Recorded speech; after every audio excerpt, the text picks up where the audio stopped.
Muy buenos días o buenas tardes, según el caso.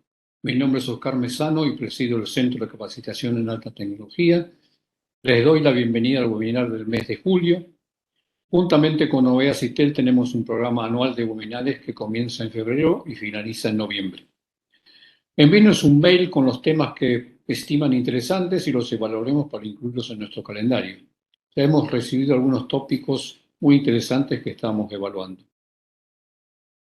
En el caso de este webinar se trata del aprendizaje automático. Todos sabemos o hemos oído hablar sobre los datos, Big Data, la nube, metadatos y otros. También se dice que el acceso de información, en lugar de ser una solución, es una complicación. El aprendizaje automático es una de las herramientas para manejar este tsunami de información. Nuestros expertos del día de hoy son Anaí Rial Troncoso y Freddy Alvarado Bazán. Voy a darles un resumen del currículo de ambos.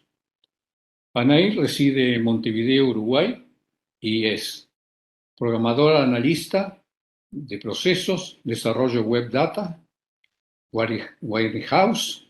Previo paso por la Facultad de Arquitectura y Facultad de Economía, ha culminado estudios profesionales en la Universidad Autónoma del Sur, obteniendo el título de profesional científica de datos y Big Data en el MIT. Tiene más de 12 insignias digitales otorgadas por el BIT, entre otras calificaciones internacionales. Podemos nombrar certificación ISO 37001, ISO 27001, auditor interno de las normas ISO 9001, ISO 4001 e ISO 45001. ISO IEC 38500, que es el estándar internacional del Gobierno Comparativo IT y el estándar oficial del Gobierno de Tecnologías de la Información. Es magíster en dirección de proyectos con especialización en metodologías ágiles. Tiene doble titulación en EDA Business School, la Escuela de Administración y de Liderazgo de Dirección de Emprendimiento de la UCAM, Universidad San Antonio de Murcia, España. ¡Wow! En privado comenta que a veces duerme. Bueno, ahora vamos a hablar un poco de Freddy Alvarado Bazán. Reside en Lima, Perú. Tiene estudios de Ingeniería de Sistemas Computacionales, maestría en Administración de Negocios y doctorado en Ciencias Empresariales con especialización en Data Science en UNI y Transformación Digital y Big Data en el MIT y una larga actuación en el uso de inteligencia artificial en este campo. Bueno, pero vamos a dejar que los expertos hablen ahora, luego de que haga algunos anuncios por mi parte sobre este webinar. Agradezco a CITEL, a OEA CITEL, al Departamento de Capacitación de Recursos Humanos, también a Oscar León, director ejecutivo de CITEL, y a Celeste Fonmayor, funcionaria de CITEL, que nos brindan su apoyo permanente para la realización de estos webinares. Por otra parte, les cuento que todos los micrófonos están apagados y ustedes pongan las preguntas o consultas o inquietudes en el chat y luego que terminen las presentaciones de nuestros disertantes, las vamos a ir respondiendo en el orden que fueron cargadas. Este webinar está siendo grabado y luego podrá ser visto en nuestro canal de YouTube, pero además todos recibirán el link para acceder al mismo. Bueno, sin más, le doy la palabra al primer disertante, Freddy. Adelante, por favor. Buenos días, Carlos, Oscar y Anaír. Muchas gracias. Ahí voy a compartir mi pantalla un momentito. Me confirman si es que... Sí, perfecto. Listo, a ver. Tienes ahí está. Muy bien. Sí, justo estaba abriendo una aplicación de Power BI que enseguida lo voy a mostrar. Bueno, ante todo, muchas gracias por la oportunidad de poder compartir conocimientos sobre un tema que está bastante en boga, como es el aprendizaje automático, ¿no? Entonces, bueno, cuando hablamos de aprendizaje automático, tenemos que partir de la definición de lo que es la inteligencia artificial, ¿no? La inteligencia artificial, en el fondo, digamos, son programas, es software que tratan de emular el comportamiento humano, es decir, que piensan y actúan como humanos. En general, esta es la definición, digamos, más pragmática de lo que es la inteligencia artificial. Entonces, como parte de este proceso, hay pues una serie de disciplinas y entre ellas tenemos el aprendizaje automático.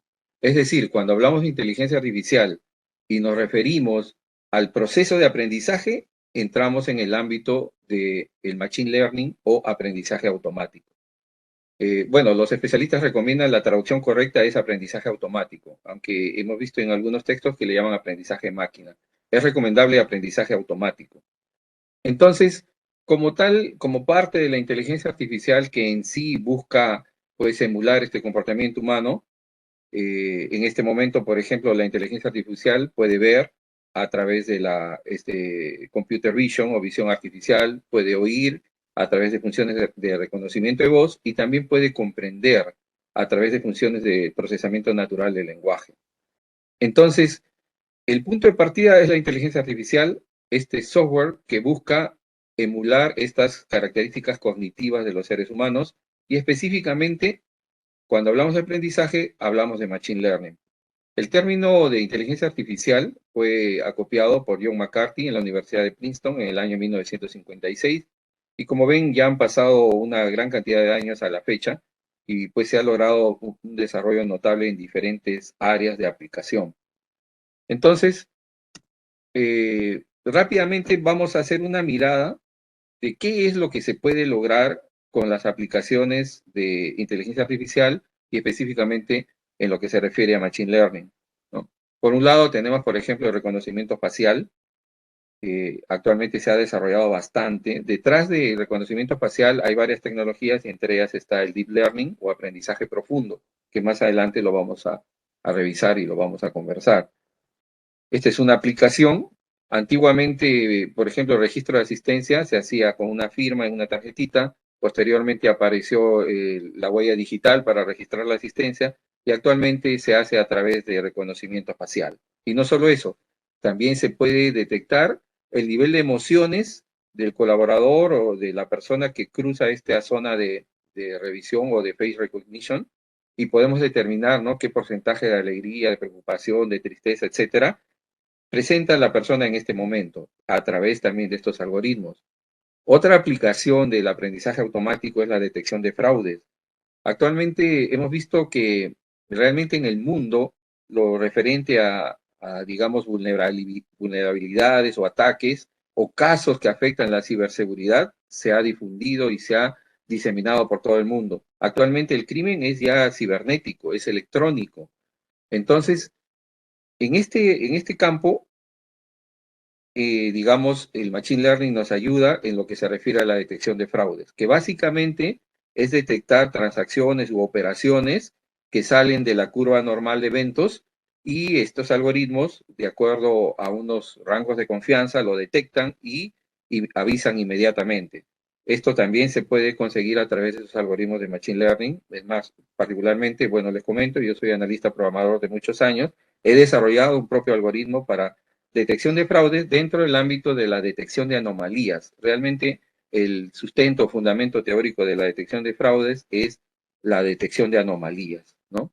Datos que salen del grupo regular de características y se observan estadísticamente, hay unos parámetros que definen en qué momento se convierte en una anomalía y cómo es que se reporta al área respectiva. Otra área de avance notable es el área de la traducción automática. Los traductores se han desarrollado enormemente usando aplicaciones de Machine Learning específicamente. Cabe recordar que la traducción es un tema bastante complejo. Es muy complicado lograr automatizar la traducción por diferentes motivos, ¿no? Por la semántica y la gramática de los diferentes lenguajes. Las palabras de manera individual tienen un significado, cuando se unen, conforman oraciones y tienen otro significado. Entonces, los algoritmos hacen esta traducción. Y ahí hacemos una pequeña introducción a este concepto que se llama exactitud. ¿Qué tan bien hacen la traducción estos algoritmos, no? Actualmente se ha alcanzado una exactitud apreciable, sin embargo, todavía hay una pequeña brecha que hay que resolver. Es decir, los algoritmos traducen, podría decirse entre 80 y 90% aproximadamente, lo traducen correctamente. Y sobre todo, por ejemplo, hay que colocar mejor dicho, utilizar expresiones sencillas para que los algoritmos lo puedan traducir y utilizar los signos de puntuación, y eso ayuda mucho para que la comunicación a través de estos traductores sea eficiente, ¿no? Por otro lado, tenemos el tema de la predicción de enfermedades. También hay aplicaciones de Machine Learning, de aprendizaje automático, que lo que hacen es revisan toda la información histórica de pacientes, ¿no? Según el proceso de determinadas enfermedades que siguieron, cuál fue la información que se fue recopilando en cada una de estas etapas, y a las finales se puede hacer una predicción si ciertas personas están cumpliendo este patrón que presentaron otros pacientes que tuvieron alguna enfermedad. O sea, si hay cierta similitud, si el paciente actual que está siendo evaluado se aproxima ligeramente a este patrón que presentaron personas anteriores que tuvieron alguna enfermedad, se puede hacer una predicción de diferentes tipos de enfermedades. Es una aplicación en el ámbito de la medicina que se ha desarrollado bastante también. Hay bastantes algoritmos que están en este momento haciendo este tipo de predicciones utilizando data histórica. Luego tenemos los vehículos autónomos. En el tema de los vehículos autónomos, también, como habíamos visto, la inteligencia artificial puede ver, tiene sensores que detectan movimiento, calculan proximidad, distancias, inclinación. Los vehículos pueden, digamos, implementar ciertos programas, ciertos software, para que promuevan o realicen una movilización autónoma.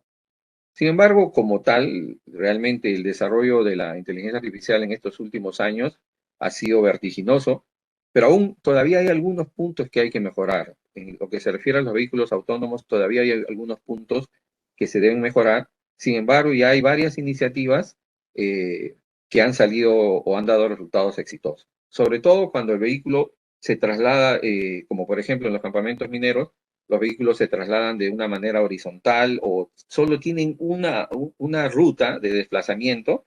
Ahí, digamos, los algoritmos funcionan muy bien, pero cuando ya hablamos de la ciudad y hay una serie de variables exógenas que pueden afectar al algoritmo, como que ahí todavía hay cositas que hay que ir desarrollando y hay que ir mejorando. Sin embargo, estamos ya presenciando algunas aplicaciones de vehículos autónomos bastante exitosas, ¿no?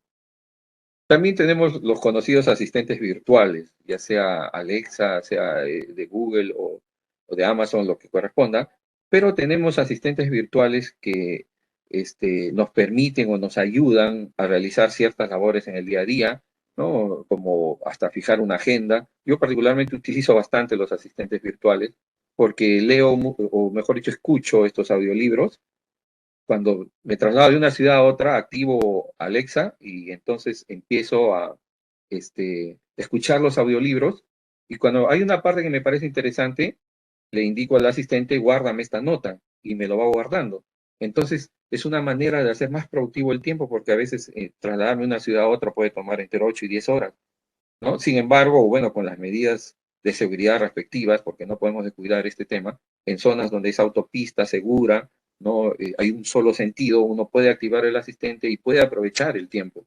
Particularmente, como les digo, lo utilizo bastante y bueno, en sí son una serie de aplicaciones o soluciones disponibles en este momento, y justamente la idea de esta charla es como decía este programa, ¿no? Beyond the Scenes, ¿qué hay detrás de todo esto? ¿Cómo es que funcionan estos algoritmos y cómo es que podemos tener este tipo de soluciones bastante interesantes? Ese es el objetivo de esta reunión, describir el aprendizaje automático.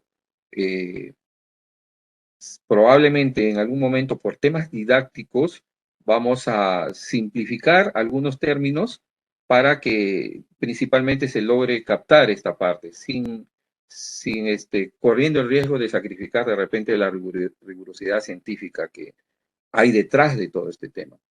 Pero para ir introduciéndonos al aprendizaje automático, tenemos que hablar de patrones, las características comunes que están presentes en los datos. Ya tenemos dos variables, datos y patrones, ¿no?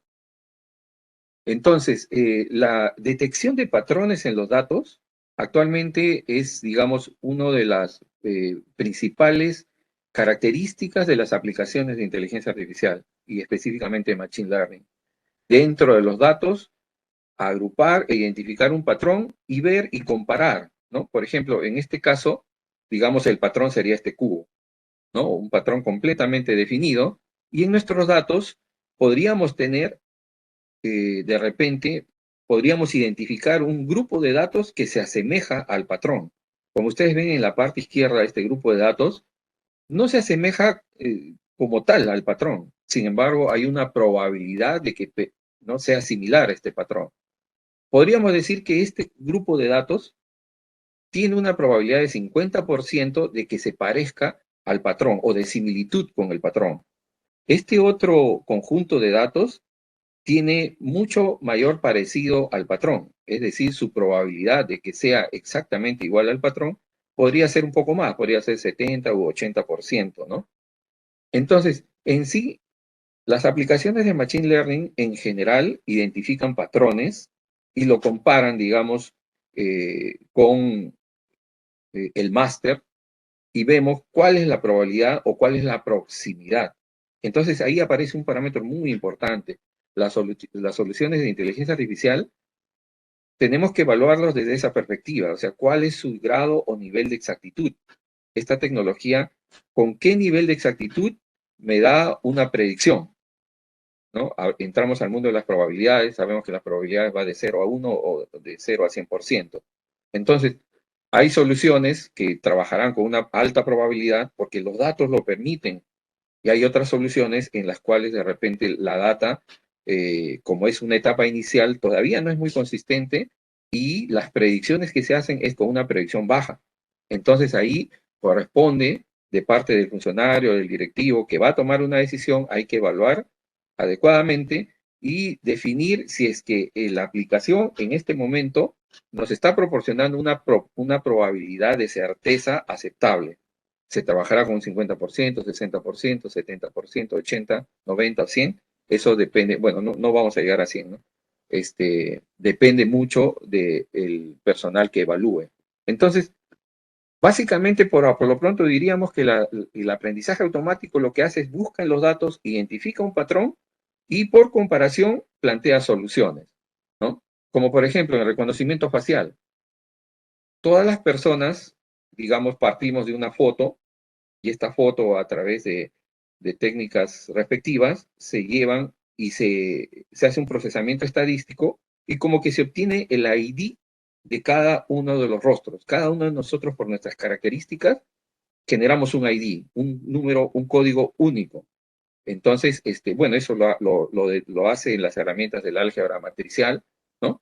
Entonces, como que ya tenemos un patrón y ese patrón obviamente lo comparamos con las personas y ahí podemos definir quién se parece al patrón y podemos determinar el nivel o el porcentaje de similitud. Por ejemplo, miren, aquí voy a aprovechar, voy a,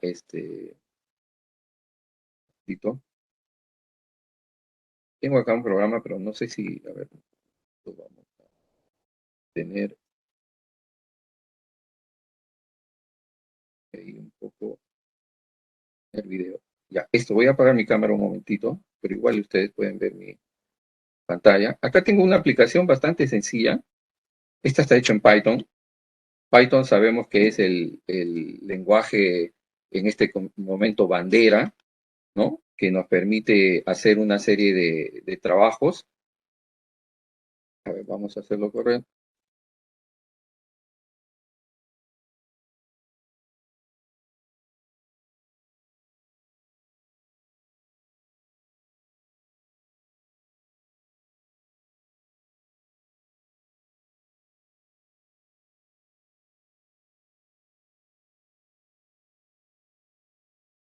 Vamos a ver, como estoy compartiendo mi cámara, ojalá se pueda compartir.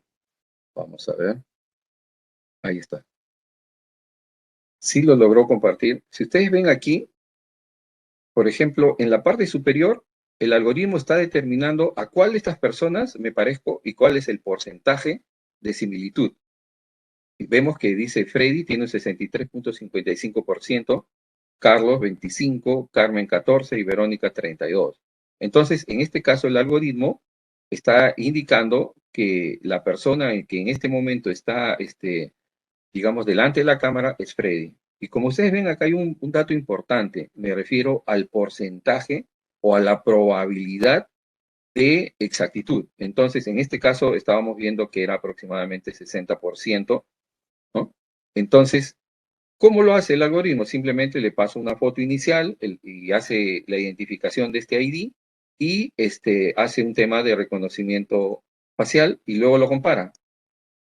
Estas librerías, la mayoría son de software libre, o sea, se pueden descargar. Al final de la diapositiva está los links donde ustedes pueden descargar información sobre estas aplicaciones. Acá vamos a ver otro caso. Aquí, así es como, por ejemplo, en este momento, el algoritmo está que evalúa las características de mi rostro y lo compara contra el patrón o contra el máster, ¿no? A ver, esperemos que se inicie la cámara. Y ahí está. Ahí se ve. Esos son los puntos que está leyendo el algoritmo, ¿no? Y a partir de los cuales obtiene un patrón de mi rostro y luego lo compara con la lectura de este momento de la cámara y podemos determinar de quién se trata. Entonces, lo que quería comentarles es que detrás de esto hay patrones. Detrás de la inteligencia artificial, el machine learning, en su mayoría buscamos patrones en los datos y esto nos ayuda a resolver problemas. Y bueno, dentro de la inteligencia artificial, ¿qué niveles de IA tenemos? Existe una inteligencia artificial débil, fuerte y la superinteligencia artificial. En este momento nos encontramos en una etapa de inteligencia artificial débil. ¿Por qué? Porque los programas solo hacen o solo cumplen con la función para la cual ha sido desarrollada. Solo se limitan a un determinado ámbito. En el caso que les he mostrado, tenemos un programa en Python que hace reconocimiento facial y hay un proceso de aprendizaje solo en reconocimiento facial. Si yo utilizo este programa, por ejemplo, para conducción autónoma, no va a funcionar. Tendré que usar otro algoritmo, otro programa específicamente para la conducción autónoma, ¿no? Entonces, por eso es que decimos que estamos dentro de una era de la inteligencia artificial débil. La inteligencia artificial fuerte ya es muy similar a los seres humanos, así como nosotros aprendemos a nadar, aprendemos otro idioma, aprendemos matemática, estadística y muchos otros aspectos variados. Eso es lo que constituye la inteligencia artificial fuerte. Y la superinteligencia artificial es aquella que ya supera grandemente a la inteligencia humana. Estamos todavía realmente muy lejos de la superinteligencia artificial. Entonces, otro punto que hay que tener siempre presente al momento de hablar de aprendizaje automático es la ciencia de datos. ¿Por qué la ciencia de datos? Porque la ciencia de datos es la disciplina, para resumirlo, que busca patrones en los datos. La ciencia de datos o data science, entre sus métodos y técnicas, busca patrones. Entonces, es imprescindible de hablar de ciencia de datos cuando hablamos de aprendizaje automático, ¿no? Porque necesitamos métodos y técnicas para identificar patrones y específicamente la ciencia de datos hace uso del método científico, ¿no? Aquí, bueno, hay todo un tema controversial en el sentido de que si la ciencia de datos es ciencia o no es ciencia, es un tema que ya los epistemólogos lo van a definir, pero por cuestiones prácticas lo asumimos como tal, ¿no? Son métodos y técnicas para identificar patrones usando el método científico. Esa es la ciencia de datos. Ahora hay otro concepto que se vincula con lo que estamos comentando. O sea, estábamos diciendo de que los los algoritmos buscan patrones en los datos a fin de resolver problemas. Entonces, en este interín, hagamos una revisión general de cuál es el estado actual digamos, de la recopilación de datos.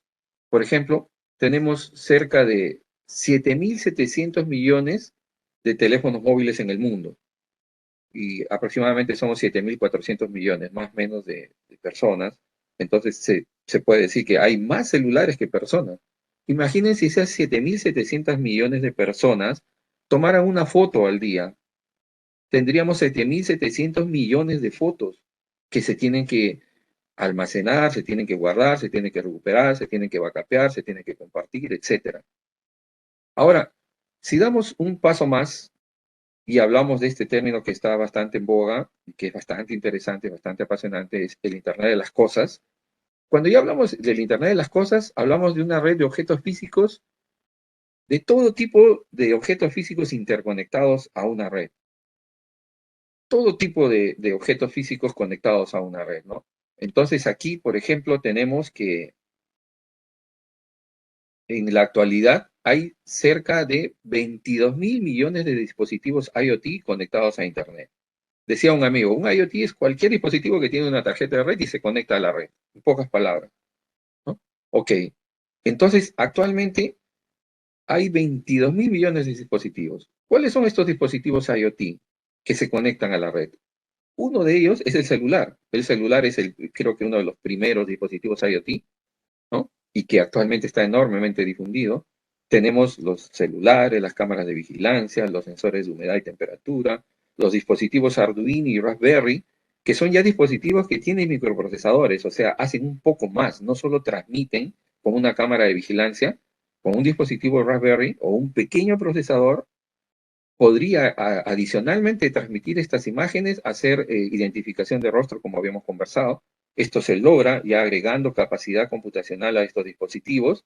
Esto es lo que se conoce como Edge Computing o computación de borde. Tenemos dispositivos GPS, focos inteligentes, asistentes virtuales, drones, coches autónomos, tractores autónomos como los que fabrica la empresa John Deere, relojes inteligentes. Entonces tenemos 22.000 millones de dispositivos conectados en el mundo.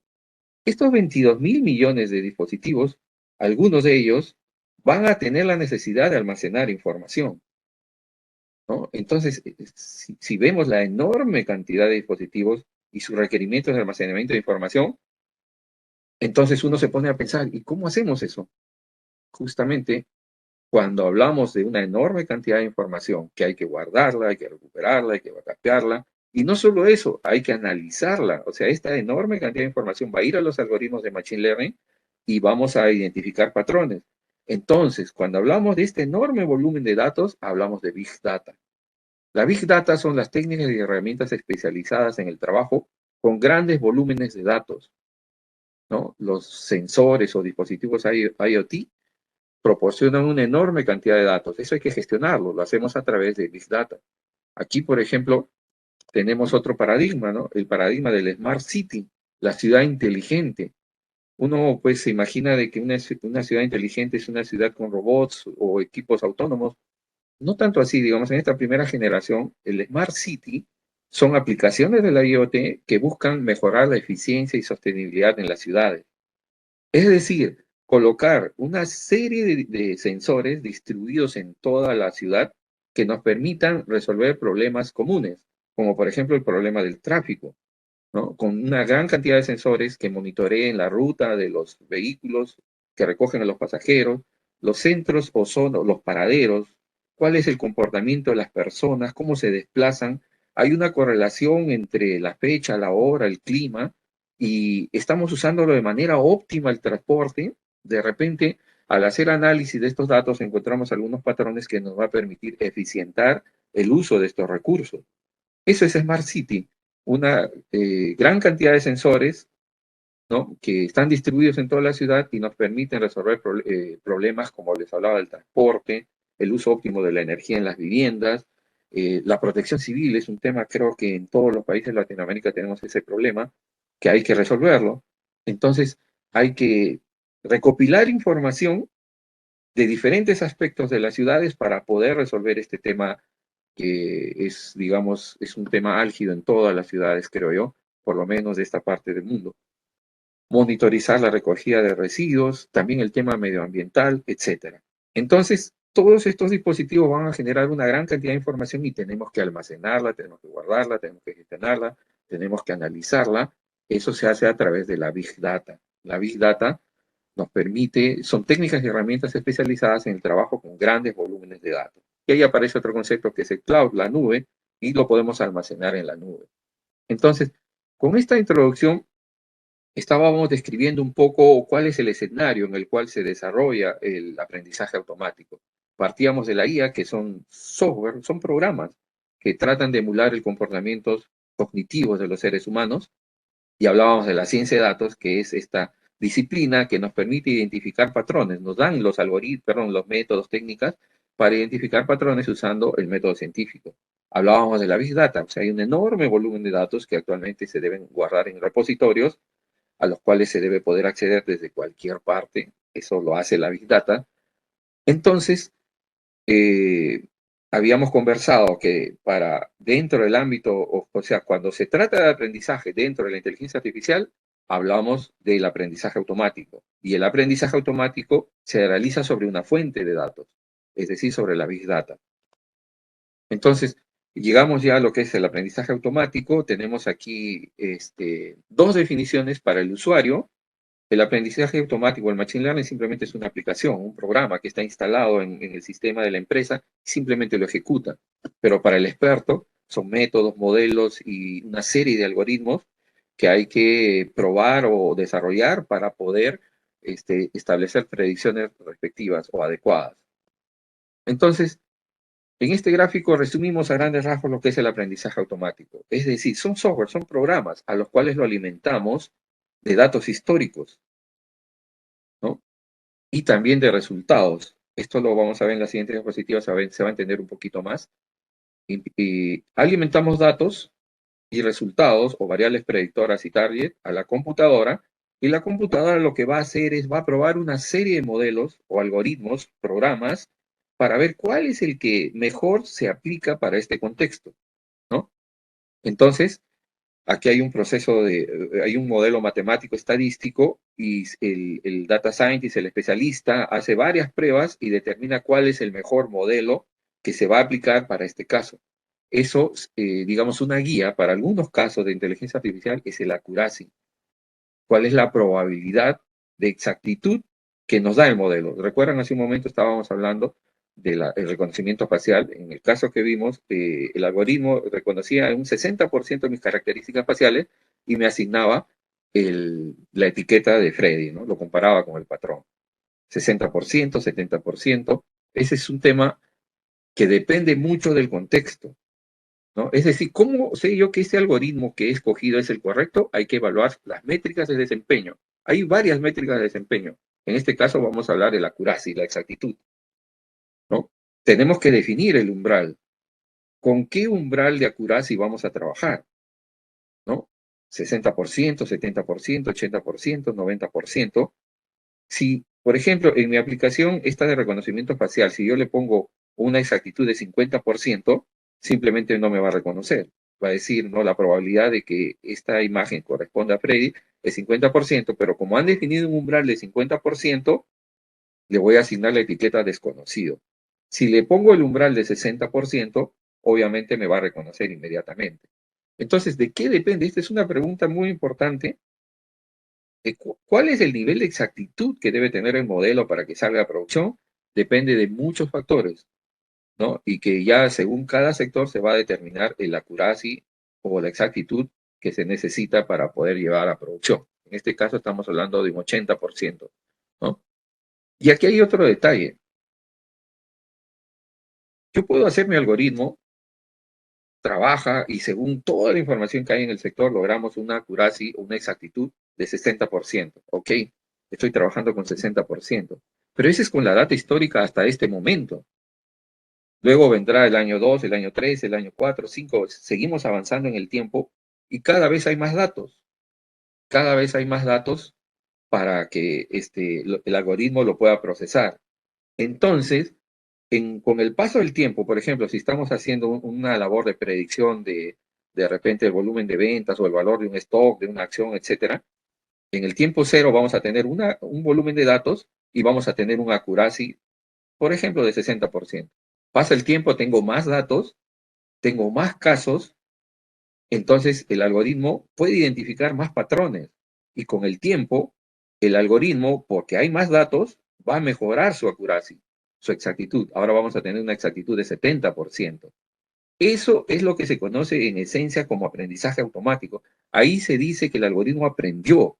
¿Por qué aprendió? Porque mejoró su accuracy de 60 a 70%. ¿Y por qué mejoró? Porque había más datos. Se tuvo más datos, más casos que ha evaluado y ha ido mejorando. Entonces, en esencia, bueno, si revisamos la literatura, hay etapas en las cuales también se dice que hay aprendizaje, pero por temas didácticos, en la medida que un algoritmo mejora su accuracy, va aprendiendo, va mejorando, se denomina, bueno, se dice que el algoritmo ha aprendido, ¿no?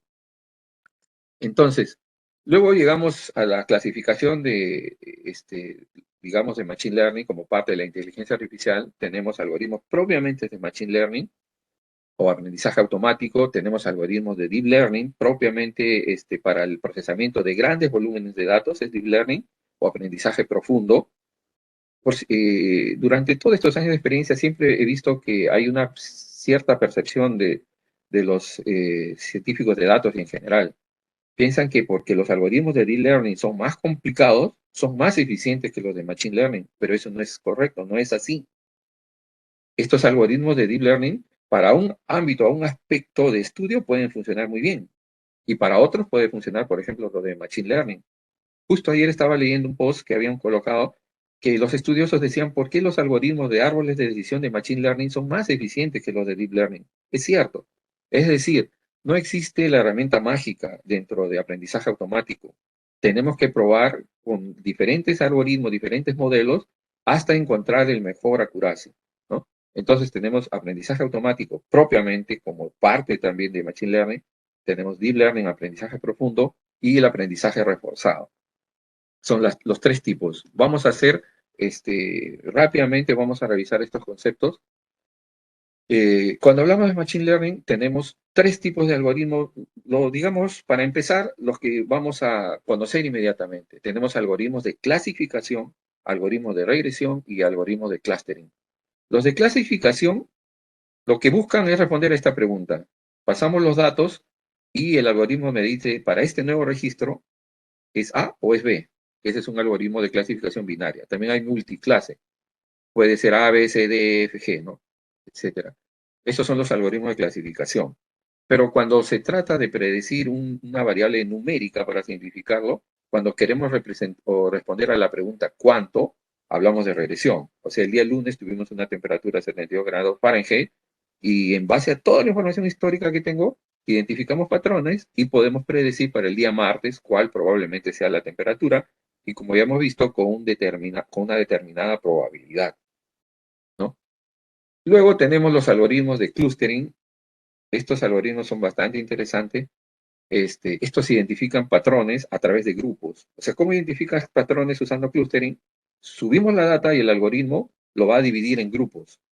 Hay toda una matemática detrás de esto, pero por temas prácticos, por ejemplo, subimos la información de ventas de todos nuestros clientes y el algoritmo me los va a agrupar porque me va a hacer una segmentación. Algunos hacen segmentación regional, local, etcétera, pero esta segmentación es en base a sus costumbres de compra. El algoritmo automáticamente, usando un concepto el más sencillo que se llama distancias euclidianas, identifica estos grupos, automático. Entonces, son los tres principales tipos de algoritmos, pero cuando hablamos de Machine Learning, detrás de estos algoritmos hay otro dato que hay que tener presente. Cuando se trata de aprendizaje supervisado y cuando se trata de aprendizaje no supervisado. ¿Ya? Para definir esta partecita, realmente tomé este diagrama de Ishikawa porque gráficamente nos ayuda a entender cuándo estamos en un caso de aprendizaje supervisado. ¿No? En el caso de aprendizaje supervisado, en el caso de aprendizaje supervisado, tenemos una variable, una columna que lo llamamos como variable respuesta. Y tenemos otras columnas de datos que influyen sobre los resultados de la variable respuesta. Esas son las variables predictoras, ¿no? Entonces, si yo tengo históricamente, por ejemplo, el volumen de inversión que se ha hecho en temas de publicidad, esa sería mi variable respuesta, ¿no? O perdón, en el lado X tenemos los gastos que se ha hecho en inversión de publicidad, ya sea en redes sociales, imprenta, radio, etcétera, y tenemos el resultado que se obtuvo de ventas en base a esta cantidad de inversión. Ese es el periodo 1, el periodo 2, el periodo 3, etcétera. Es decir, cuando tenemos una variable respuesta que se ve influenciada por las variables predictoras, decimos que estamos en el caso de aprendizaje supervisado. Y aprendizaje no supervisado, simplemente no tenemos esta columna de respuesta. Están todos los datos agrupados. Y le decimos al algoritmo, mira, no tengo una variable de respuesta, pero tengo toda esta información de ventas, quiero que hagas unas corridas y me identifiques grupos como estos, clúster. Esa es la diferencia fundamental entre un algoritmo supervisado, cuando tenemos una variable de respuesta, hay una relación causal entre las variables predictoras y la variable de respuesta, y esta es la variable que el algoritmo va a predecir. Y en aprendizaje no supervisado tenemos una tabla llena de datos relacionados a un determinado proceso o contexto que el algoritmo lo va a procesar. Ahora, un ejemplo sencillo de una aplicación de un algoritmo de clasificación. Tenemos una empresa financiera, Credimipe, por ejemplo, tiene toda esta información histórica que ha ido recopilando de todos los préstamos que ha ido realizando durante el tiempo. Y obviamente hay algunos, bueno, la mayoría tuvieron resultados satisfactorios, es decir, cumplieron con las cuotas, pero hay algunos que se cayeron, que son los unos, ¿no? Algunos tuvieron resultados satisfactorios y otros no tuvieron esos resultados, fueron lo que se conoce como no pago.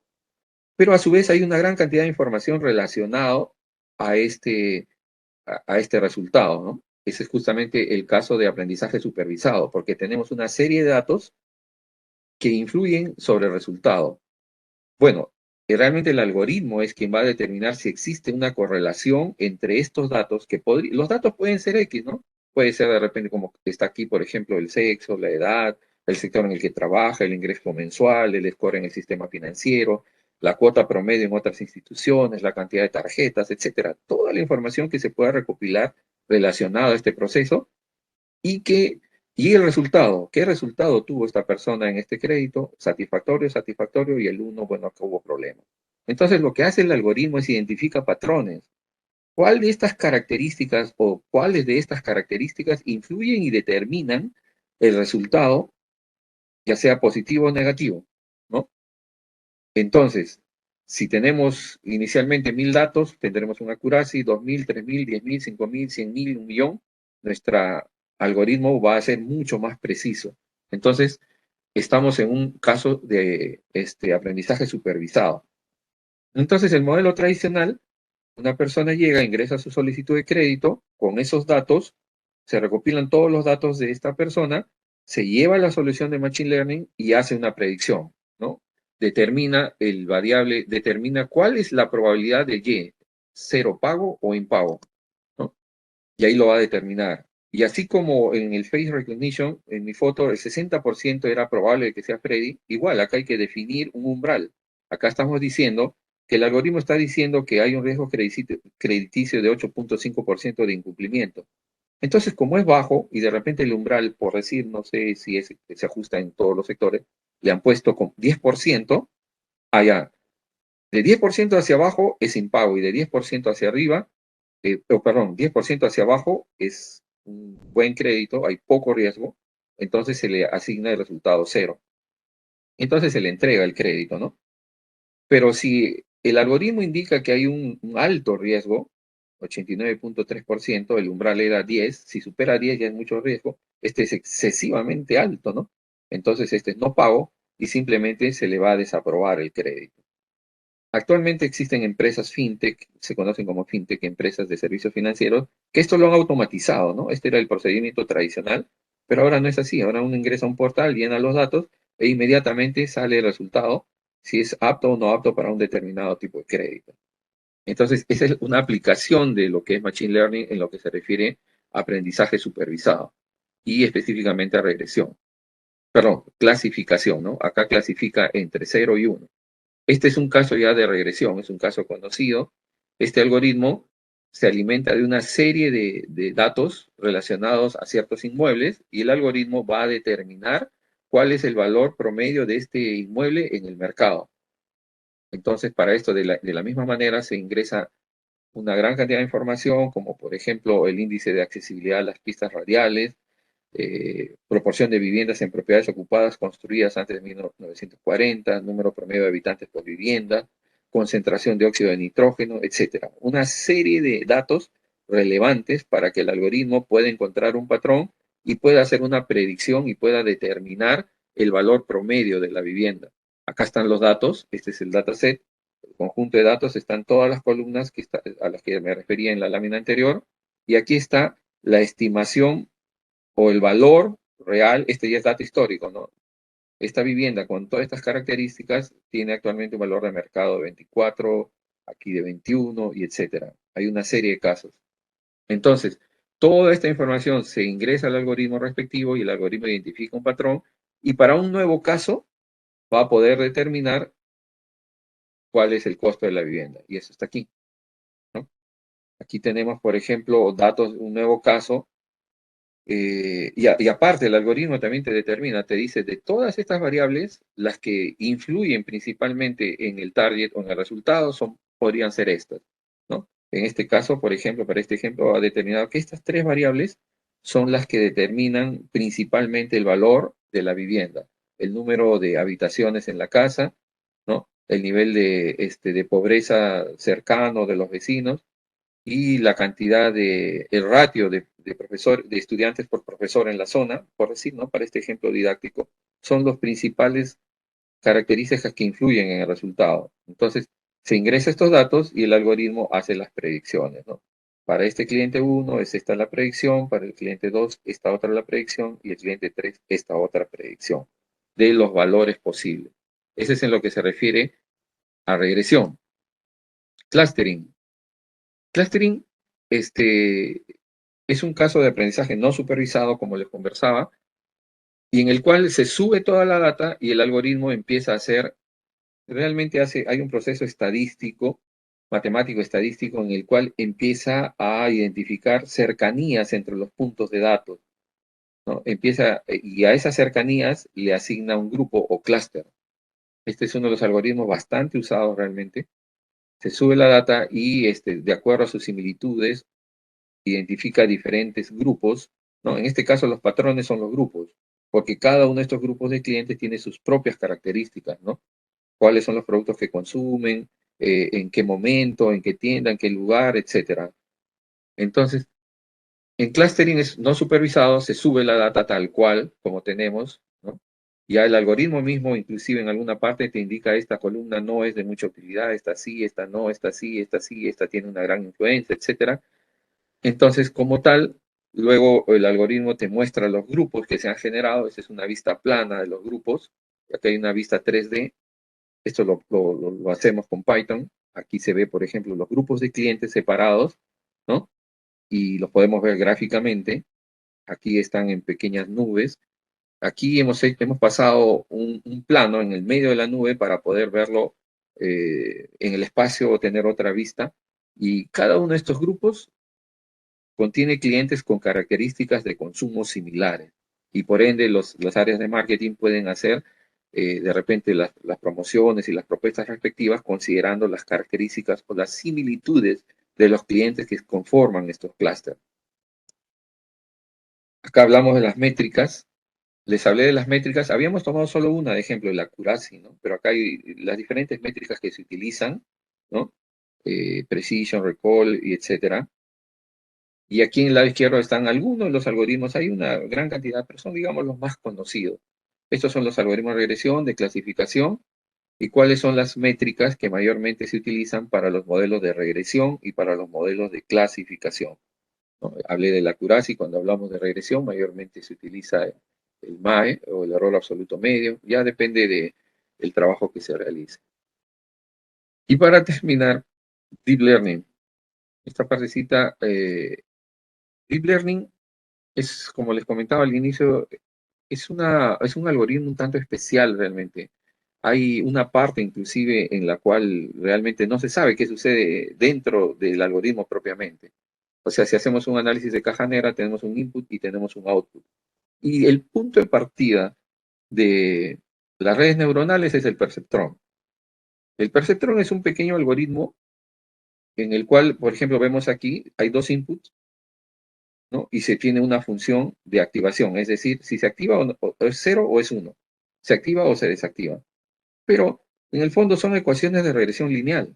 Al final hay que encontrar los valores de los pesos, ¿no? ¿Cuáles son estos valores, estas constantes? ¿Cuáles serían estos valores de tal manera que multiplicados por los inputs me dé o 0 o 1. Estoy simplificándolo. Eso es lo que hace realmente un algoritmo de Deep Learning. Registran inputs, se establece correlaciones lineales aquí para cada uno de estos valores y se determina al final como que se despejan estos valores. Entonces finalmente sabemos en qué casos para los valores de x1 y x2 el resultado es 0 o es 1, se activa o se desactiva la neurona. Esa es una sola neuronita. En aplicaciones del Deep Learning hay cientos, hasta miles de neuronas. Lo que habíamos colocado aquí, el perceptrón, acá es cada uno de estos puntos. Y aquí puede haber, como les decía, miles, hasta millones de neuronas que hacen esa función. Entonces, pero ¿cómo se utiliza esta Deep Learning? Este es un ejemplo bastante práctico. Por ejemplo, ingresamos una foto con el dígito 4 a estos algoritmos de Deep Learning y lo que va a hacer es, al final, va a identificar esta imagen con el número 4. O sea, va a aprender que esta imagen es el número 4. Entonces, para otro caso en el cual haya este número 4, lo va a leer inmediatamente y lo va a detectar y va a decir, esta imagen contiene el número 4. Pero ¿cómo lo hace? A través de cada una de las capas, a través de los pasos que va realizando sobre las neuronas, empieza a realizarse un proceso de destilado, decía un especialista. Es un destilado. Para resumirlo, es como que lo traduce a su idioma. Es decir, esta imagen 4 para un algoritmo de Deep Learning podría ser este casillero. Este grupo de celdas con estas características y estos colores para el algoritmo es el número 4. Y de repente este otro con estas características es el número 5 y etcétera, ¿no? Entonces, en un proceso iterativo, el algoritmo lo que hace finalmente, bueno, yo lo llamo así por cuestiones didácticas, como que lo transforma el input en su idioma y lo guarda. Entonces, en cualquier imagen donde aparezca este grupo de celdas, lo va a identificar y va a decir, este es el número 4. De la misma manera va a ser con las imágenes, fotos, carros, autos, perros, gatos, igual, los va a transformar y los va a llevar, va a identificar un patrón y lo va a almacenar y lo va a correlacionar. Pero esto lo hace a gran velocidad, ¿no? Pero ¿cómo es que la foto lo logra insertar a los algoritmos? Lo que pasa es que todas las fotos están divididas en píxeles. Bueno, realmente las fotos primero se llevan a blanco y negro, ¿no? Porque hay otras capas, lo llevamos a blanco y negro y lo dividimos. Y cada uno de estos sectores tiene un valor entre 0 y 255, que es la escala de grises. Para cada uno de estos cuadritos corresponde un color, un valor entre 0 y 255. Estos son valores arbitrarios, no necesariamente coinciden con la imagen. Entonces, si ya tenemos una matriz de n por m, eso va a depender de la resolución, de cuántos píxeles tiene esta imagen, se transforma a escala de grises y luego a valores numéricos. Entonces, para cada una de estas valores corresponde una neurona de tipo input. Aquí se ingresa, por ejemplo, el 35, el 4, el 78, etcétera. Es decir, aquí vamos a tener una gran cantidad de neuronas. En este caso, tenemos 2, 4, 5 por 5, 25 inputs. Aquí están, que van a ingresar en cada una de estas neuronas y luego se va a generar un proceso de aprendizaje y al final la neurona lo va a correlacionar esta imagen con un determinado dígito, ¿no? Y ahí, bueno, es un proceso iterativo, obviamente. Yo lo corro y no me sale nada, agrego más neuronas, agrego más capas, quito, agrego un filtro, lo vuelvo a correr y tampoco me sale nada, quito algunas neuronas, aplico algunas técnicas, vuelvo a correr y sí, me da una predicción 4%. Ya, ¿qué porcentaje? 80%. Ya, ahí queda, porque ya el algoritmo ha calculado los pesos y los valores que van en cada una de estas intersecciones. Entonces decimos, ya, ahí finaliza el aprendizaje, ya aprendí el dígito 4, ya lo aprendió la neurona, ya lo guardó en estos nodos, ok, ahora voy con el dígito 5, 6, 7 y 8, y así sucesivamente, hasta que complete el campo de estudio, ¿no? Entonces, He resumido bastante el tema de Deep Learning solo para comprenderlo. O sea, en el fondo hay números, hay matrices que se alimentan a un algoritmo y simplemente determinan el resultado, ¿no? Eso es lo que se conoce como Deep Learning. Luego tenemos el aprendizaje por refuerzo. Para terminar, en el aprendizaje por refuerzo, aquí hay un agente que va aprendiendo. Es una especie de prueba y error, ¿no? Así como los niñitos en una etapa de repente determinan que cierta área de repente les es un poquito adversa o de repente tocan una superficie caliente y van aprendiendo ellos de que ya no debo tocar esa superficie porque me he quemado o se quemó y entonces tuvo una compensación negativa. Pero hay otros casos en los cuales sí tiene cierta satisfacción y es decir, hay una compensación positiva.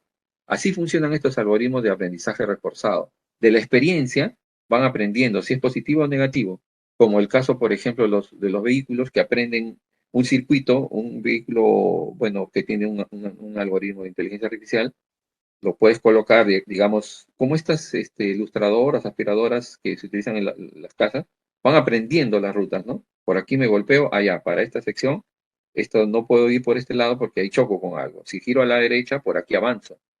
Si giro a la izquierda, choco. Si giro a la derecha, avanzo. Entonces, como que el algoritmo va aprendiendo todas las casuísticas. Y en este ejemplito que me gustó mucho, se ve muy claro el tema de aprendizaje reforzado, ¿no?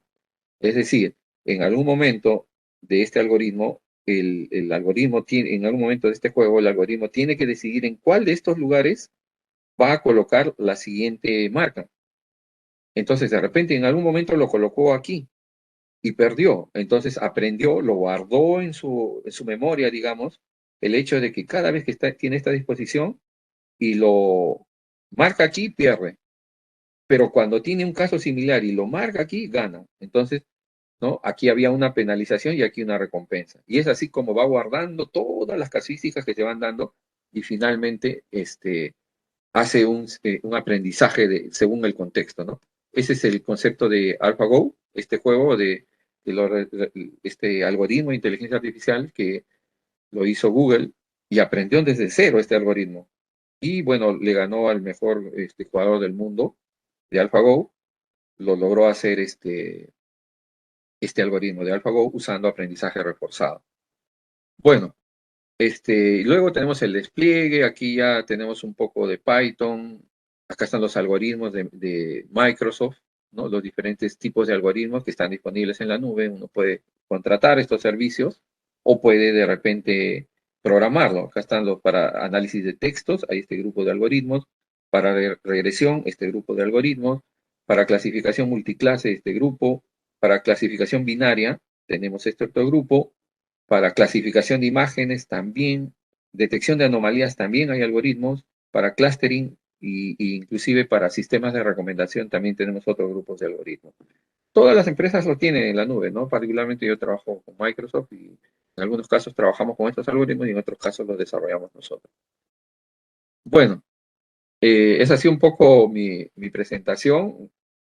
Les agradezco mucho por su tiempo. Las consultas, creo, preguntas me las hacen llegar al final. Disculpan ahí, creo que me pasé unos minutos. Le cedo el paso a Nair para que Pasa nada. continúe con la presentación. Bueno, Adelante, Anaí. bueno, buenas tardes, buenos días según donde estén.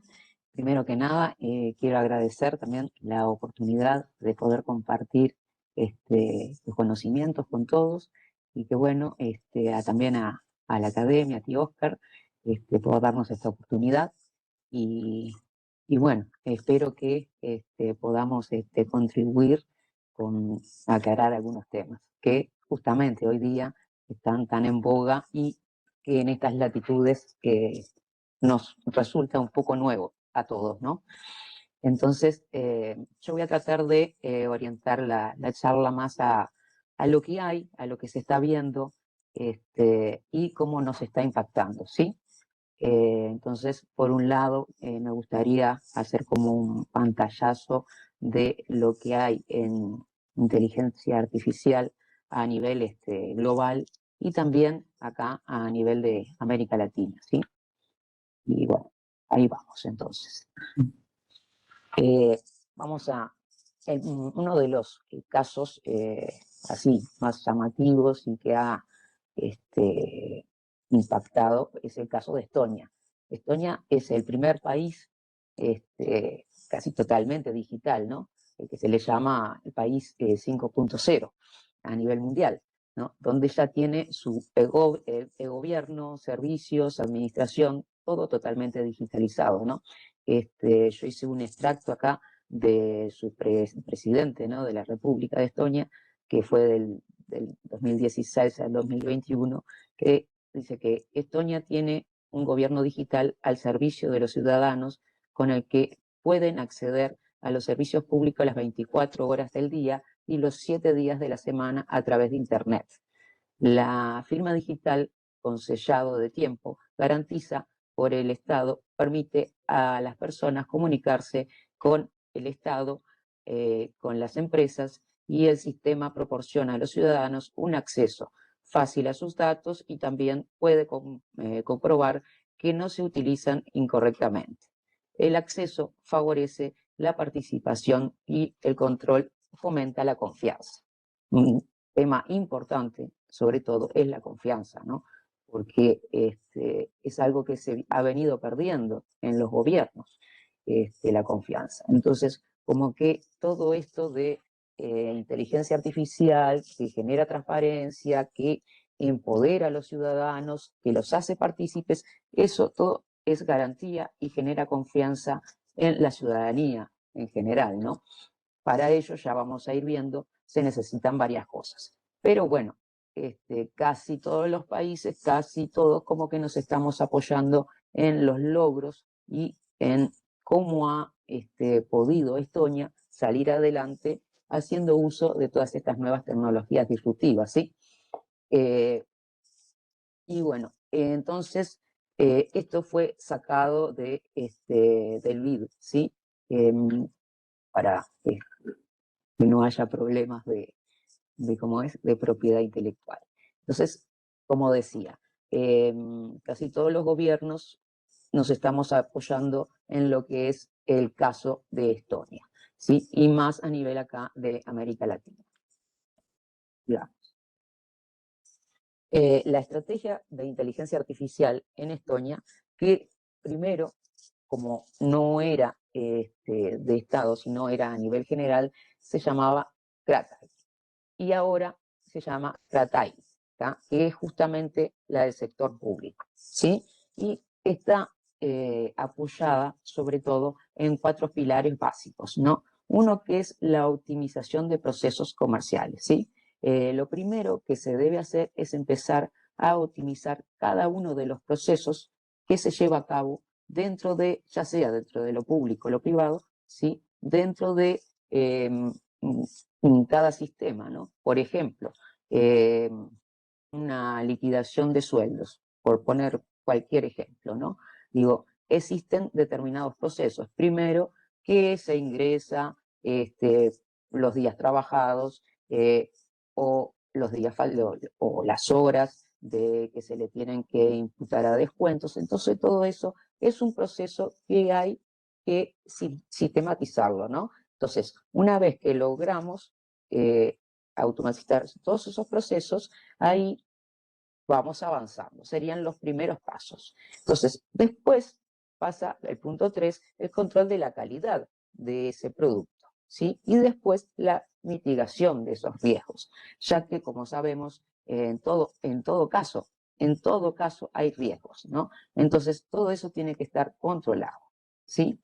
En la actualidad, Estonia ya tiene casi 30 soluciones de inteligencia artificial en uso en el Estado, ¿no?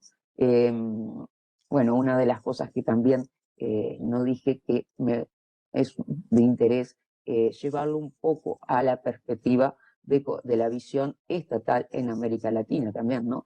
Que es justamente donde creo que tenemos las mayores dificultades, ya que por lo general las empresas privadas adaptan las tecnologías y el uso en forma más rápida que los estados, ¿no? Que las administraciones públicas en general, ya sea por un tema cultural, que lo es, y por diversos factores, ¿sí?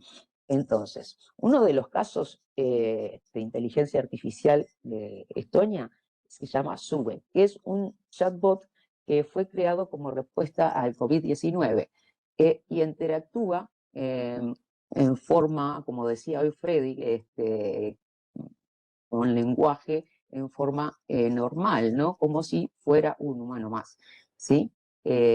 Además, tienen sistemas de policía electrónico, sistema tributario electrónico, donde se encuentra la firma digital y la justicia electrónica, entre otras, porque ya les digo, tienen más de 30 soluciones en uso ya. El 99% está totalmente digitalizado, ¿sí? Y uno de los proyectos más ambiciosos que tienen y polémicos a la vez, ¿no?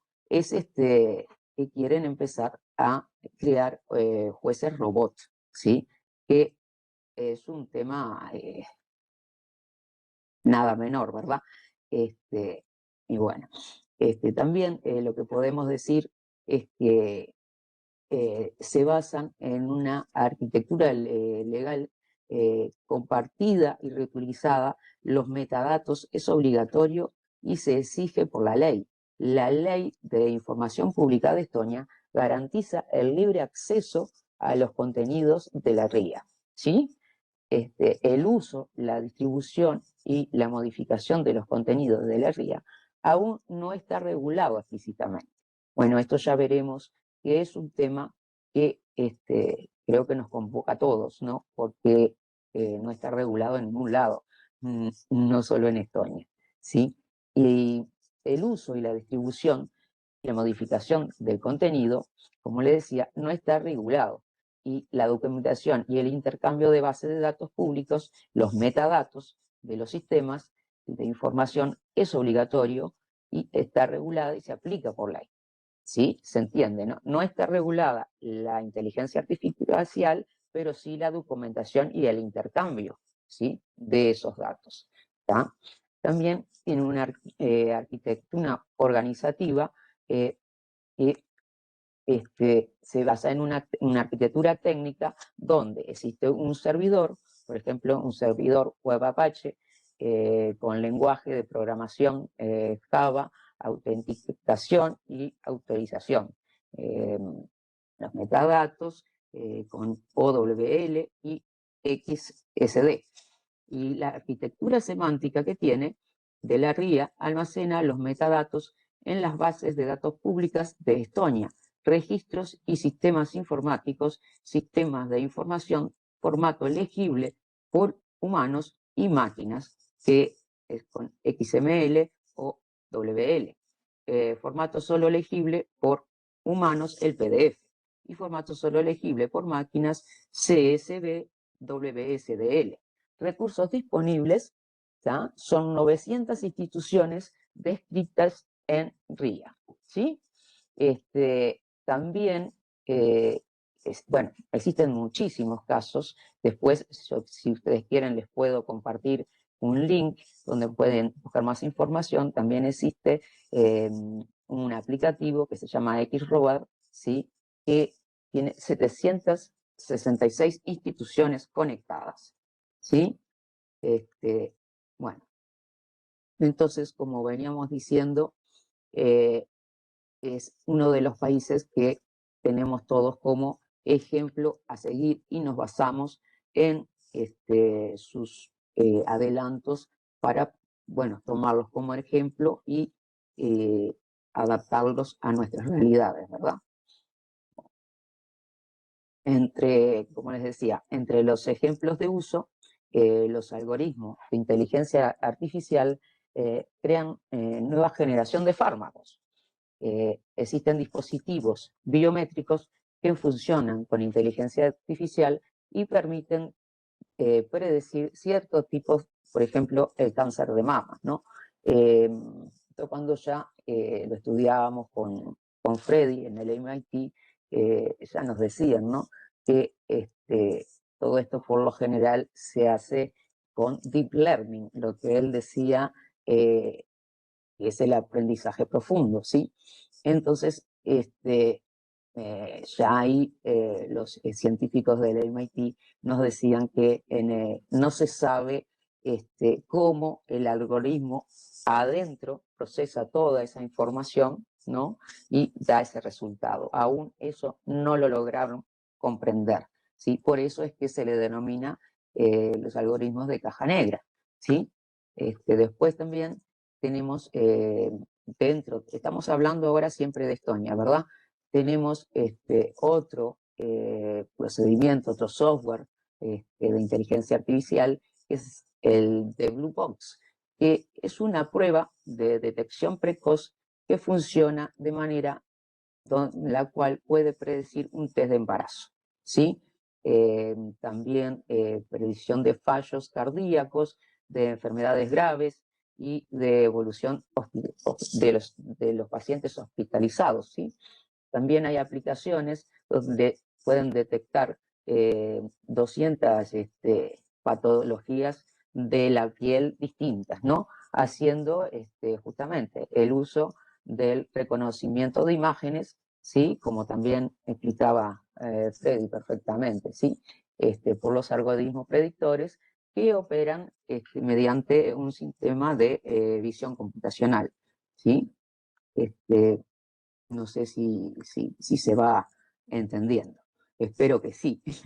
Les podría agregar que la inteligencia artificial está haciendo una contribución esencial para el desarrollo de medicamentos innovadores para patologías graves que hasta ahora no tenían tratamiento, ¿no? Como decíamos recién, por ejemplo, el cáncer. Al tiempo que también posibilita conseguir una notable reducción en los plazos de investigación de la farmacología. Bueno, ha pasado justamente con el tema de las vacunas, ¿no? Digo, en tiempo récord es que, como lo hemos visto, estaban las vacunas prontas cuando fue el tema del COVID, ¿sí? O incluso el descubrimiento de nuevas propiedades de fármacos que hasta ahora no existían, ¿sí? Bueno, digamos. Ahora vengamos acá, a nuestra querida América Latina, ¿sí? A ver algunos de los casos de éxito que tenemos, ¿sí? En Brasil, por ejemplo, se ha desarrollado una aplicación basada en inteligencia artificial para ayudar el seguimiento del gasto público, ¿sí? Esto a mí, justamente, como soy funcionaria pública, es que me interesa mucho y me inclino más a hacer investigación y, y bueno, y aportar todo esto para ver si podemos también nuestras administraciones públicas salir adelante como lo hizo este año, ¿no? Y, por ejemplo, en Brasil, como es seguimiento del gasto público, se creó un robot que se llama Rosy. A ver, como decía también Freddy, ¿no? Parece que decimos robot y nosotros vemos como que es un robot estilo humano, ¿no? Pero no, es un software, ¿sí? El tema que, bueno, le dicen robot, pero en realidad es un software. En este caso le pusieron Rosy, ¿sí? Y llegó a encontrar más de 8.000 reembolsos sospechosos de congresistas brasileros. O sea que por ese lado, era como también hablábamos del caso de Estonia, ¿no? ¿Qué hace todo esto? Lo que contribuye es a generar confianza en la ciudadanía, ¿no? Que a través de todas estas tecnologías aplicadas al Estado, al control, a todas las instancias que tiene el Estado, como que, bueno, transparenta su accionar, se puede controlar, digo, da muchas ventajas para la sociedad civil en su conjunto, ¿no? Otro caso también es el de Colombia, ¿sí? En Colombia, la Superintendencia de Sociedades es el primer juzgado de América Latina que tiene un robot asistente. Permiso, perdón,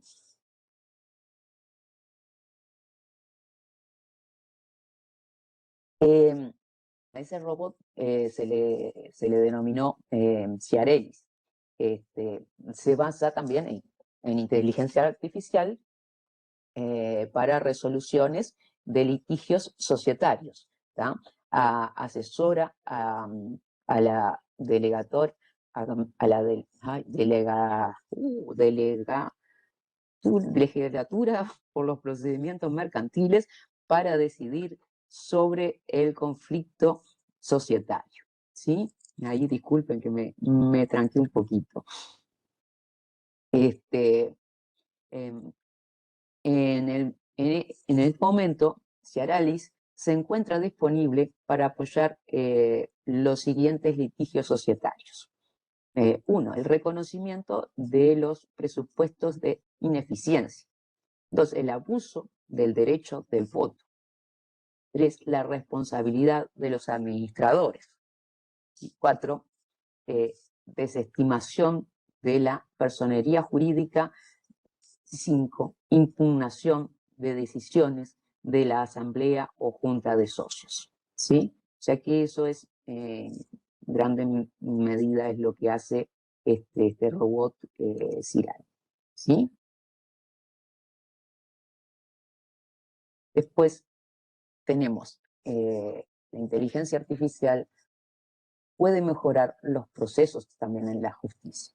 Tenemos otro caso emblemático, ¿no?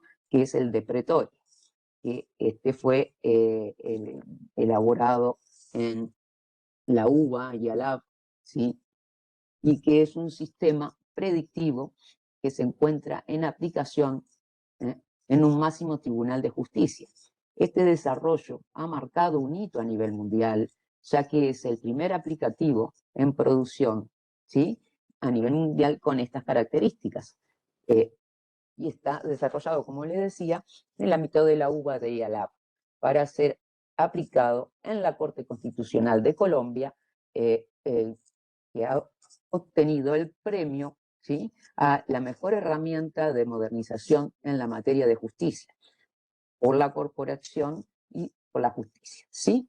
También tenemos que quienes lo han desarrollado ha sido igual en la UBA de IALAB, que es Prometea, ¿sí? Que es también un sistema basado en inteligencia artificial, cuyo objetivo es una asistencia virtual para redactar documentos judiciales. Fue desarrollado por el Ministerio Público Fiscal de la Ciudad Autónoma de Buenos Aires, ¿sí? Bueno, estos son uno de los casos de éxito acá en América Latina, ¿no? Por ejemplo, Prometea, como hablábamos, genera más de 100 notificaciones en menos de 2 minutos, dirigidas a embajadores y funcionarios de distintos estados, en los 4 idiomas oficiales de la Corte: español, inglés, francés y portugués. Además, Prometea automatiza el proceso de creación de resoluciones, lo que permite confeccionar una resolución en 4 minutos, cuando manualmente se necesita no menos de 1 hora. Y por último, incluye una herramienta de búsqueda avanzada que permite realizar una investigación completa en base a las sentencias anteriores de la Corte en menos de 2 minutos. O sea que estamos, como decía Freddy, ¿no?, que se achican muchísimo los tiempos, ¿sí? Y en muy poco, en casi nada, se logran grandes beneficios, ¿sí? Entonces, siguiendo la charla, pasemos a la siguiente. Ahora, a mí me gusta mucho empezarme a preguntar cosas, ¿no? Empezar a hacer un análisis de todas estas herramientas y ver en qué podemos mejorar, en qué no, qué es lo que nos entiende, por qué, en dónde tenemos que tener determinadas precauciones. Y bueno, esas reflexiones vamos a ponerlas acá a compartir con ustedes. La inteligencia artificial, uno de los temas es que genera sesgos, ¿no? ¿Por qué? Genera sesgos porque, primero, todo ser humano tiene sus sesgos, ¿sí? Ya que eso parte de la cultura de cada uno, ¿no? Entonces, la inteligencia artificial también, ya que está desarrollada por seres humanos. No es que sea un robot y que por más que aprenda sola y todo, como lo explicó perfectamente Freddy, por más allá de todo eso, en algún momento, sí, fue adiestrada, se le fue incorporando información, ¿sí? Y todo eso lo ha hecho un ser humano, ¿sí? Entonces, es donde aparecen los sesgos. También tenemos que hablar de la ética, ¿sí? Se han encontrado varios casos, supongo que todos los conocen, y si no, digo, nombro algunos, por ejemplo, Cambridge Analytica, pues muy en su momento, fue muy nombrado por el tema de las elecciones en Estados Unidos, ¿verdad? Bueno, todo fue ahí hubo una manipulación. Entonces, ahí la ética falló, ¿verdad? Porque, digo, estamos hablando de una votación de un país donde se han manipulado información, ¿sí? Y si a través de esa información se ha manipulado a las personas, a los ciudadanos, ¿no? Porque de acuerdo a determinadas características, ¿sí? De determinados ciudadanos se le informaban determinadas cosas. Entonces, ¿qué pasa con todo esto? Lo que conlleva es a que deberíamos hacer auditoría de todo esto, ¿no? Y además de la auditoría, tener una regulación, ¿sí?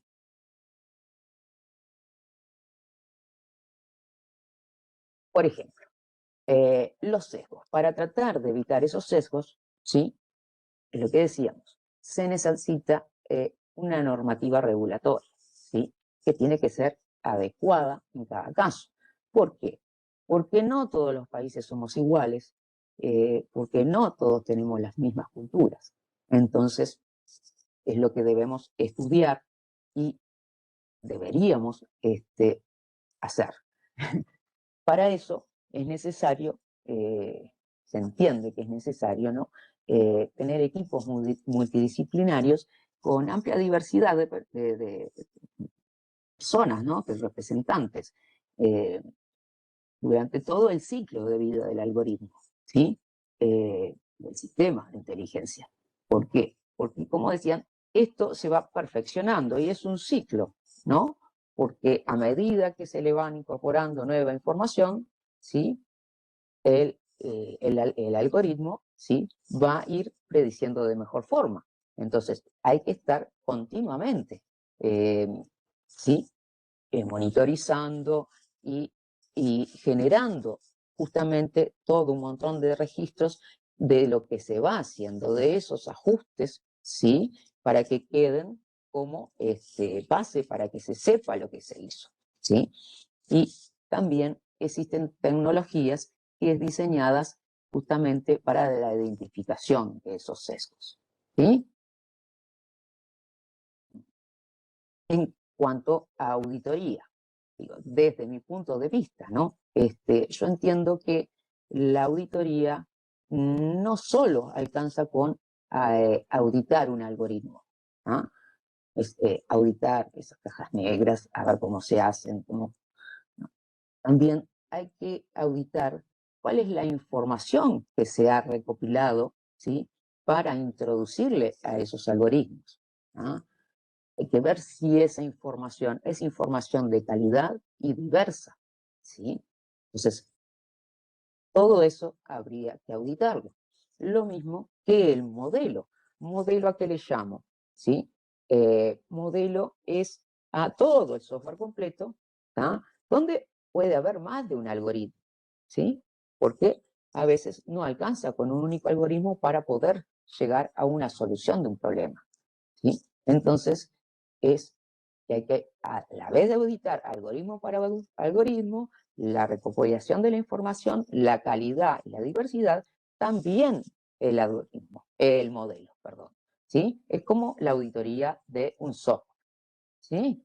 Entonces, como les decía, hay muchos casos en donde justamente esto no se hizo, ¿sí? Y trajo consecuencias.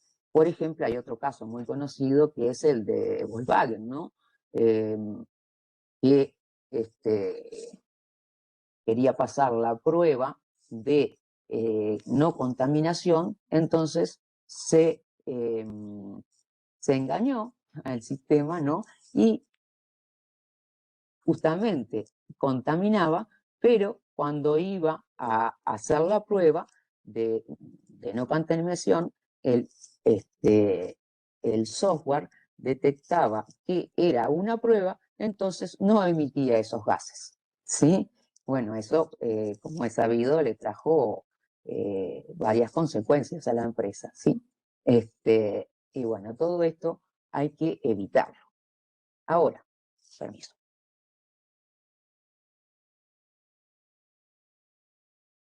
Yo me pregunto, eh, todo esto no existe aún, ¿no? Sin embargo, la inteligencia artificial ya hace mucho que se viene manejando. ¿Qué pasa acá en América Latina? Eh, yo creo que, por ejemplo, a nivel de los estados, deberían, ¿sí?, generar ellos sus propios algoritmos. ¿Por qué? Porque, digo, nadie me garantiza que no tengan sesgos y además están hechos por personas que no son de aquí, o sea, que tienen otra cultura. Sí, lo que podemos hacer es apoyarnos en cómo lo han hecho, pero entiendo que deberíamos hacerlo nosotros, ¿sí? El tema acá también viene en consecuencia, como lo que decía Freddy, ¿en qué nos basamos? En las nubes por el tema del Big Data, ¿sí? Pero una nube, ¿ah? Por ejemplo, como él decía, de Microsoft. Esa nube, ¿yo tengo seguros mis datos ahí? No lo sé. Yo como Estado me crearía una nube propia.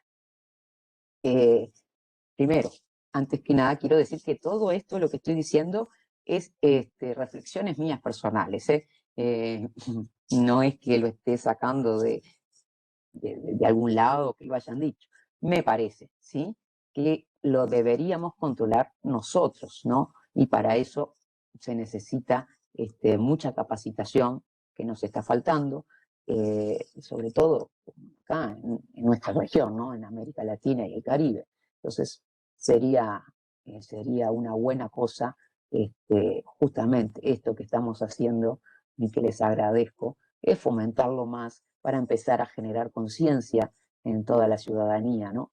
Y que empiecen a ver lo que está pasando, como si no es como que vamos a quedar como es atados a soluciones externas y que tampoco son fiables porque las desconocemos, ¿no? Entonces, para mí, tendríamos que estar analizando todas estas cosas, ¿sí? Y bueno, hasta acá, no sé si quieren hacer una pregunta, yo estoy a disposición. Muchas gracias, ¿eh? Muchas gracias, Anair. Muchas gracias, Freddy. A ver si tenemos preguntas. Mientras se animan los muchachos, eh, como ustedes programan, el otro día en una presentación que hizo la UNESCO, presentó un documento sobre ética en la inteligencia artificial, ¿no? Bastante interesante. Digamos, no lo digo por mi parte porque yo nací tecnológico, y lo cual no me asusta la inteligencia artificial, pero entiendo que, y pregunto si cuando programan piensan en seguridad para los sistemas. A cualquiera de los dos, no sé a quién le gustaría responder esto. A ver, Eh, sí, adelante, Anaya. no, yo iba a decir que una ventaja, digo que no hemos nombrado, porque hoy día hay tantas las tecnologías disruptivas estas que aparecieron, son un montón, ¿no? Pero con el uso de la blockchain, ¿sí? Que también, caso de Estonia, se mitiga así rotundamente el tema cómo es, de las amenazas, el tema de la seguridad informática, ¿sí? Yo creo que eso es una buena herramienta, ¿tá? Para usar, ¿sí? Que creo que también es otra de las que se vino para quedar y que deberíamos estar migrando también para ella, ¿sí? Desde mi punto de vista, es lo más adecuado y tenemos como ejemplo justamente el caso de Estonia, donde no se puede acceder a ella, no, como que bloquea todo ataque. Eso es lo que tengo para aportar. No sé tú, Freddy, si quieres agregar algo. Sí, quería complementar sobre el tema de la ética en el desarrollo de aplicaciones de inteligencia artificial. Realmente es un tema bastante importante porque si hacemos una mirada a la situación actual, vemos que las ciencias naturales se han desarrollado más que las ciencias sociales, justamente porque hay ciertos parámetros éticos que no se han considerado, ¿no? Entonces, es cierto, al momento de desarrollar una aplicación de inteligencia artificial, hay que conseguir, digamos, mejorar la calidad de vida para los ciudadanos, si es que hablamos de una institución pública, y si es que hablamos de una institución privada, lograr mejoras en la rentabilidad y rendimiento. Sin embargo, es muy importante siempre considerar el aspecto humano, considerar las actividades que se desarrollen de un contexto adecuado, y es mejor, creo yo, buscar aplicaciones que favorezcan a las grandes masas, ¿no? Más que al desarrollo de repente de armamentos o de algunas otras soluciones que generan, pues, que no contribuyen al desarrollo de la sociedad. Entonces, realmente en el aspecto social, la inteligencia artificial tiene mucho campo de aplicación, siempre y cuando consideremos estos parámetros éticos, ¿no? Para el desarrollo de soluciones que, pues, fomenten el desarrollo humano. Sí, y agregar mm, algo, ¿no? También es importante eh, eh, a- todo el tema de la ética, ¿no? Eh, ¿Sabes qué? Me olvidé lo que quería decir. Esas cosas pasan. Así que lo dejo Okay. por eso. Iba a aportar algo que lo tenía ahí desde hoy y bueno, se me fue. Disculpe. Cuando me venga, si estamos en línea aún, se los comento. No hay problema. Tengo un comentario anterior que decía, el aprendizaje no es solo cuestión de volumen, a veces también es una cuestión de intervención del usuario. Por ejemplo, Netflix aprende de la calificación que le da el usuario a las recomendaciones. Sí, realmente el aprendizaje automático es un proceso iterativo, ¿no? Y que tiene una serie de etapas. Y es cierto, o sea, hay casos como el que hablan de Netflix, ¿no? Se basa en la calificación que colocan los usuarios y esto se procesa dentro de lo que se conocen como sistemas de recomendación, ¿no? Entonces, pero sin embargo, no todos los usuarios califican, ¿no? Por ejemplo, para tener una idea, realmente los que califican las películas es muy bajo, es una proporción muy baja en relación a todo el universo de usuarios. Entonces, ahí es donde, por ejemplo, interviene la estadística para que pueda, digamos, suplir ese vacío de los usuarios que no han calificado y se pueda extrapolar hacia otros usuarios y se pueda hacer las predicciones respectivas. Hay técnicas estadísticas, como por ejemplo, yo recuerdo un caso que vimos en MIT que me llamó mucho la atención. Decía, si tú tienes la ciudad A y tienes la ciudad B y C y D, etcétera, y quieres hacer un estudio, hacer una proyección en la ciudad A, pero lamentablemente no hay datos, no se ha recopilado cero datos. ¿Qué hacemos? Entonces lo que se busca es la ciudad B que tenga mucha similitud con la ciudad A, ¿no? Ya sea en la parte económica, en la actividad industrial, etcétera, hasta de repente su desarrollo o progreso de su PBI, etcétera. Entonces lo que se hace es buscar una ciudad muy similar y se toma como referencia estos parámetros y se puede hacer una predicción, obviamente con ciertas probabilidades, ¿no? Pero que aplica a la ciudad A. Entonces, técnicas como estas, digamos, se aplican justamente cuando hay datos, como se dice en términos programáticos, no balanceados, ¿no? La proporción de usuarios que han calificado es menor en relación a los que, o perdón, los que no han calificado es mayor en relación a los que no han calificado. Entonces, realmente el aprendizaje automático tiene una gran cantidad de herramientas y hasta yo diría una aplicación muy creativa realmente, tanto de la matemática como de la estadística. Entonces, a las finales, esta es la labor del científico de datos. Tiene que ponderar todas estas técnicas y herramientas y la información con la que cuenta para que pueda tener una aplicación, como comentaba, con una cierta exactitud, ¿no? Con una cierta probabilidad de certeza. Y ahí, pues bueno, también ya el elemento decisor va a definir si esa probabilidad es aceptable como para que la solución pase a producción. O de repente hay que recopilar más datos o hay que plantearlo desde otra manera el algoritmo.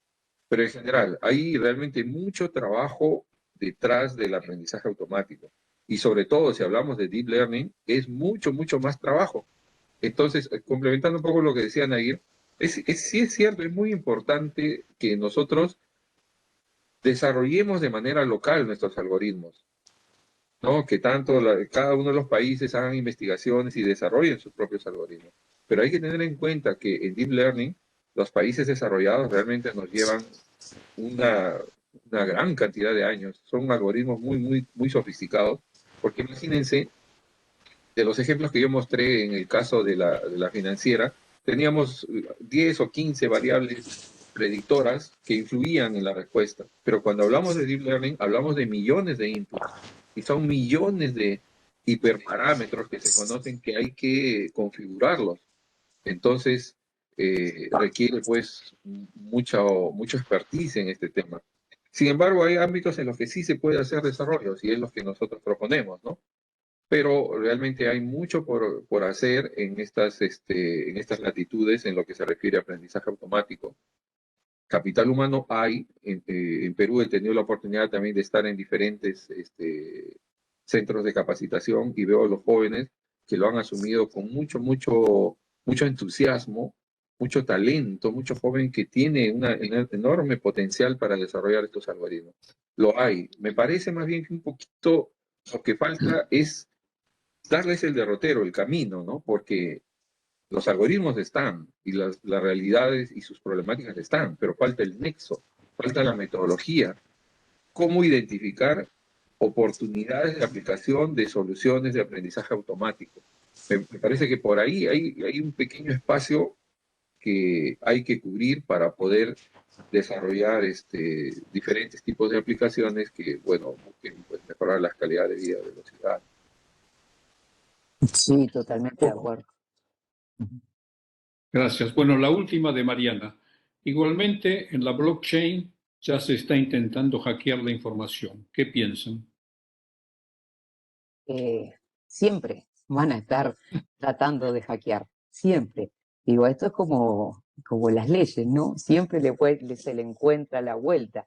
Digo, eso va a ser algo que vamos a tener que aprender a vivir y con eso y a ir creando nuevas soluciones a medida que avanzan, ¿no? Los hackers.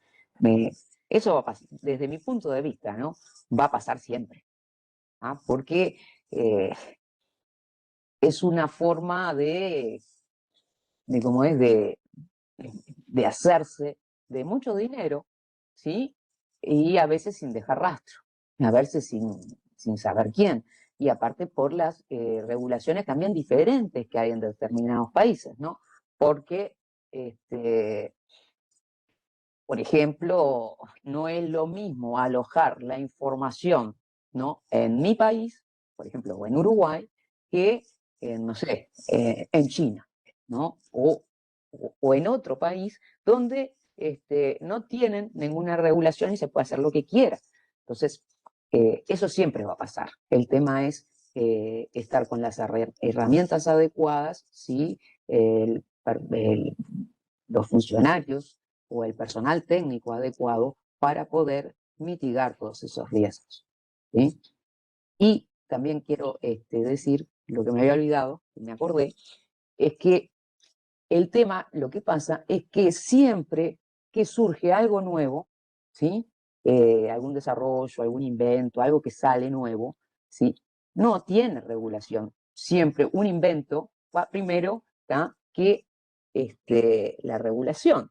Y eso ha pasado siempre y es lo que está pasando ahora, ¿no? Entonces, antes de largar cualquier producto, cualquier innovación, quizá no deberían largarla, seguir en un tipo laboratorio hasta que se estudie todos los posibles riesgos, ¿tá? Para luego liberarla. Es un tema más bien también personal mío, ¿no? De que digo, bueno, ¿cómo se puede evitar esto? Porque yo qué sé, es lo mismo, es espantoso lo que voy a decir, pero es lo mismo que pasó con la primer bomba atómica, ¿no? Que al final, pobre, se terminó eliminando, porque nunca quiso crearla con ese fin, pero se mal utilizó. Acá sucede lo mismo. Uno quiere hacer proyectos y software con inteligencia artificial, sí, que favorezcan a todos los ciudadanos, ¿no? Para generar confort, mejor calidad de vida, pero no todos pensamos igual. Y muchos la usan justamente, como se explicó por el caso cómo es de Volkswagen, para beneficio propio, ¿sí? Y saltándose las reglas. Entonces, para eso se necesita la regulación. Eso era lo que me había olvidado. Para complementar a Anaí sobre esa pregunta, bueno, si bien es cierto, los hackers se van desarrollando, pero también hay técnicas que se van desarrollando del otro lado, ¿no? Justo comentaba sobre las técnicas de detección de anomalías. También los algoritmos de Machine Learning que se desarrollan por este lado y que pueden identificar ciertas transacciones o ciertos accesos indebidos, ¿no? Y con tiempo y se puede tomar las precauciones. Sin embargo,